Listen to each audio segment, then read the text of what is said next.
So now we also see that in the Industrial Revolution, helped to bring on that fashion and being able to make clothing quickly and it's more less expensive now, and it's available at by any means. You can go get clothes before you can get food sometimes. Okay? So, like I said, we're going to keep reading a little further, and I'm still going to be reading from Funk and Wagnalls. So now, I'm going to be reading out of a section called the 20th Century. Okay? The successful revolt by women against social and political restrictions was accompanied by the disappearance of the physical restrictions of the corset. Almost for the first time in 5 centuries, the natural shape of women reappeared after World War I, as did their legs. The inconvenience of working in long dresses dictated the change starting during the war. As with all sudden changes, the adjustment was extreme. By the mid-1920s, skirts were at the knee. By the 30s, women were wearing trousers. Since then, any experiment has been labeled fashion. So since then, any experiment has been labeled fashion. Okay? And we're just going to even talk a little bit further how our Western culture Western industry is spreading among to the other traditions. The Western world calls a business suit has increasingly displaced the classical and traditional costumes of other continents and nations, to the discomfort of the wearers and to the detriment of their traditional heritage. So not only has things changed here, but the way we do things has not only affected some of the things that we used to do, but some of the other ways that women in other countries, continents, how they do things and how it's affecting their traditional way of costumes. Okay? So now, who set the standards for this capitalist industry? And also, is this the work of Satan against the woman? Okay. Now I'm reading some information to you here from Wikipedia. Again, I try to keep things simple, and so anybody can look this up. It doesn't take, for some women who don't have time to be going to the library, you can look this stuff up on the internet. If you're really serious about changing, I try to make it as simple as possible for you, so there is no reason for you not to understand. Okay, so this is coming from Wikipedia. Many fashions are popular in many cultures at any given time. Important is the idea that the course of design and fashion will change more rapidly than the culture as a whole. Fashion designers create and produce clothing articles. An important part of fashion is fashion journalism. Editorial critique and commentary can be found in magazines, newspapers, on television, fashion websites, social networks, and in fashion blogs. At the beginning of the 20th century, fashion magazines began to include photographs and became even more influential than in the past. In cities throughout the world, these magazines were greatly sought after and had a profound effect on public taste. The term fashionista, fashion victim, refers to someone who slavishly follows the current fashions. So now, some women are called a fashionista. Well, this sounds different from the woman in Proverbs 31. So let's just go ahead and turn there. Proverbs 31. And we're going to pick it up at verse 19 through verse 22. Okay?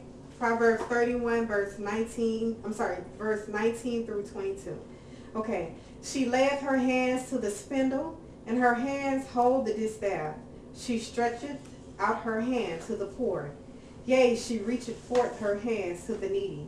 She is not afraid of the snow, for all her household are clothed with scarlet. She maketh herself coverings of tapestry.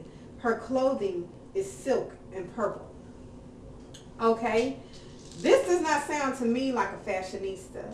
And again, you can read this for yourself. You can look up the word fashionista. This woman in Proverbs 31 is not a fashionista. Okay? Because no designers are making her clothing. Nobody is setting her standards. She's making her own clothing. Okay? So she has a right to wear whatever she chooses to wear. You know, and no one's giving her a label. She's not a slave. She's not slavish. What it says, slavishly following the current fashions. Okay? So, there is something wrong here. And again, we're going to continue to expose Satan's same old trick. You know, the one that he deceived the woman with in Genesis. And that was with the deception of things that looks good to the and pleasing to the eye. Okay? So now we're going to go on to why were these shopping malls created and why were they made with a strategy. Again, simple information. Go to Wikipedia.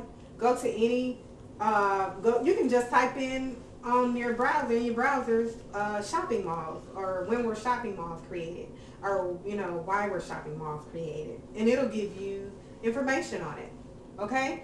So a shopping mall is one or more buildings forming a complex of shops representing merchandisers with interconnecting walkways, enabling visitors to easily walk from unit to unit, along with a parking area, a modern indoor version of the traditional marketplace.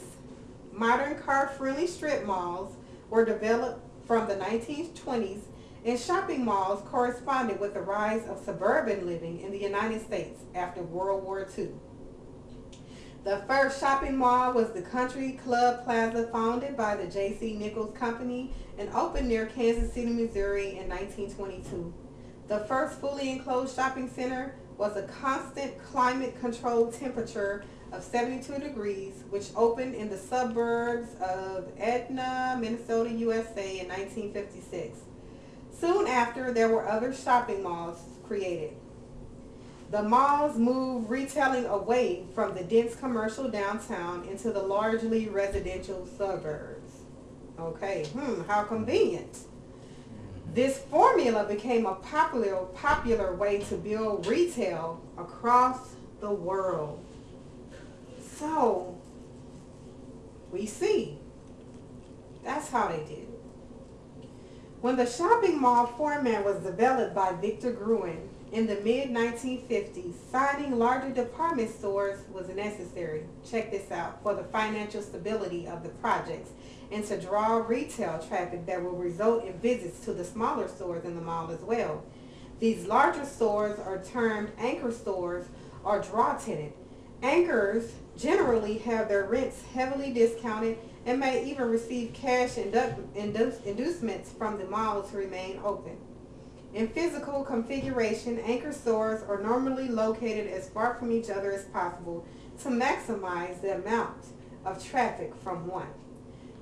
All right? So now we have a better understanding of why shopping malls were created and why, you know, you have one big store on the end and one big anchor store on the other end. It's to keep you flowing. And it's a good way to keep the money flowing too. So don't be fooled. It's a strategy to everything when it's regarding money. Okay? So let's look into Matthew chapter 6 and verse 27 through 30.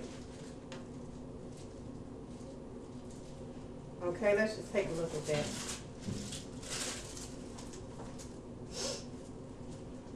Which of you, by taking thought, can add 1 cubit unto his stature? And why take ye thought for raiment? Consider the lilies of the field, how they grow. They toil not, neither do they spin.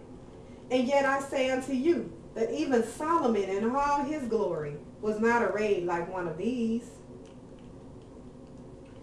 Wherefore, if God so clothe the grass of the field, which today is, and tomorrow is cast into the oven, shall he not much more clothe you, O ye of little faith?